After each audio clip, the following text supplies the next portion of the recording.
ನಿಮ್ಮನ್ನೆಲ್ಲ ನೋಡಿದ್ರೆ 9ನೇ ತಾರೀಕು ಈ ಕ್ಷೇತ್ರದಲ್ಲಿ ಕಾಂಗ್ರೆಸ್ ಗೋಳಿಪುಟ ಆಗೋದು ನಿಕ್ಕಿ, ಬಿಜೆಪಿಯ ಕಮಲ ಆಗೋದು ನಿಕ್ಕಿ. ಬಂಧುಗಳೇ, ಬದಲಾವಣೆಯ ಗಾಳಿ ಬೀಸ್ತಾ ಇದೆ. ಕರ್ನಾಟಕದಾದ್ಯಂತ ಬದಲಾವಣೆಯನ್ನು ಜನ ಬಯಸ್ತಾ ಇದ್ದಾರೆ. ಆದ್ರೆ ಬೇರೆ ಕ್ಷೇತ್ರಗಳಿಗೆ ಅವಕಾಶ ಇಲ್ಲ. ಬದಲಾವಣೆಯ ಮೊದಲನೇ ಸೂಚನೆಯನ್ನ ಕೊಡುವಂತ ಅವಕಾಶ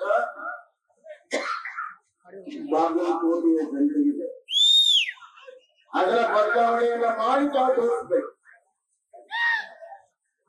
ಈ ಭಾಗದಲ್ಲಿ ಬಾಗಲಕೋಟೆ ಇಡೀ ಕ್ಷೇತ್ರ ಮುಳುಗಡೆ ಆಗುವಂತಹ ಸಂದರ್ಭದಲ್ಲಿ ಮೊದಲನೇ ಹಂತ, ಎರಡನೇ ಹಂತ, ಈ ಎರಡಕ್ಕೂ ಕೂಡ ಹಣವನ್ನ ಯಾರಾದ್ರೂ ಕೊಟ್ಟಿದ್ರೆ ಅದು ಕಾಂಗ್ರೆಸ್ಸೇತರ ಸರ್ಕಾರ, ಅದು ಜನತಾದಳ ದೇವೇಗೌಡರಿದ್ದಾಗ ಸನ್ಮಾನ್ಯ ಯಡಿಯೂರಪ್ಪನವರು ಮುಖ್ಯಮಂತ್ರಿ. 2009ರಲ್ಲಿ ಬಾಗಲಕೋಟೆ ನವನಗರ ನಿರ್ಮಾಣಕ್ಕೆ 700 ಕೋಟಿ ರೂಪಾಯಿನ ನಮ್ಮ ಸರ್ಕಾರ ಕೊಟ್ಟಿದೆ. ಯಡಿಯೂರಪ್ಪನವರ ಮುಖ್ಯಮಂತ್ರಿ ಇದ್ದಾಗ, ನಾನು ಮುಖ್ಯಮಂತ್ರಿ ಇದ್ದಾಗ 2022ರಲ್ಲಿ 2100 ಕೋಟಿ ರೂಪಾಯಿ ಬಾಗಲಕೋಟೆಯ ಅಭಿವೃದ್ಧಿಗೆ ಕೊಟ್ಟಿದ್ದೇವೆ.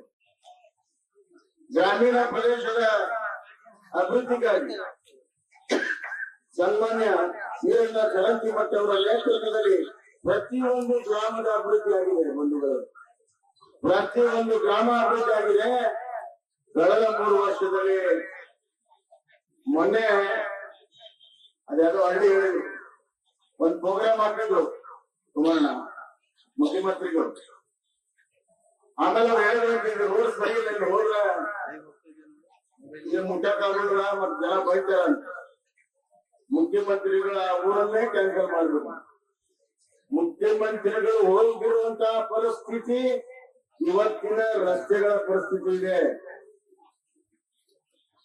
ಮುಖ್ಯಮಂತ್ರಿಗಳು ಈ ಭಾಗಕ್ಕೆ ಮಾಡಿರುವಂತಹ ದ್ರೋಹ ಮತ್ಯಾವ ರಾಜಕಾರಣಿಯೂ ಮಾಡಿಲ್ಲ. ಸಿದ್ದರಾಮಯ್ಯ ಅವರು ಅತ್ಯಂತ ಕಷ್ಟದಲ್ಲಿದ್ದಾಗ ಅವರ ಕೈಯನ್ನ ಹಿಡಿದವರು ಯಾರು? ಬಾಗಲಕೋಟೆ ಜಿಲ್ಲಾ ಬದಾಮಿಯ ಜನ. ಅಲ್ಲಿ ಮುಖ್ಯಮಂತ್ರಿಯಾಗಿ 30,000 ವೋಟ್ದಿಂದ ಸೋತಿದ್ದಾರೆ ಸಿದ್ದರಾಮಯ್ಯ. ಆದ್ರೆ ಬಾದಾಮಿಯಲ್ಲಿ ಜನ ಅವ್ರನ್ನ ಹಿಡಿದು ಅವ್ರ ರಾಜಕೀಯ ಮುಂದುವರಿತು. ಆದ್ರೆ ನೀವು ಕೊಟ್ಟಿದ್ದೇನು?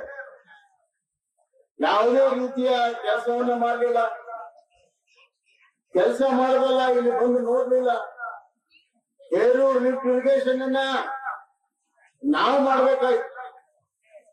ಕಾರಜೋಳ ನೀರಾವರಿ ಸಚಿವರಿದ್ರು 700 ಕೋಟಿ ರೂಪಾಯಿ ಹೇರೂರು ಲಿಫ್ಟ್ ಇರಿಗೇಷನ್ ಅನ್ನ ಮಾಡಿ, ನಾನು ಮುಖ್ಯಮಂತ್ರಿ ಇದ್ದಾಗ ಅವ್ರನ್ನ ಕರೆದು ಅಡಿಗೆಲ್ಲ ಹಾಕಿದ್ವಿ.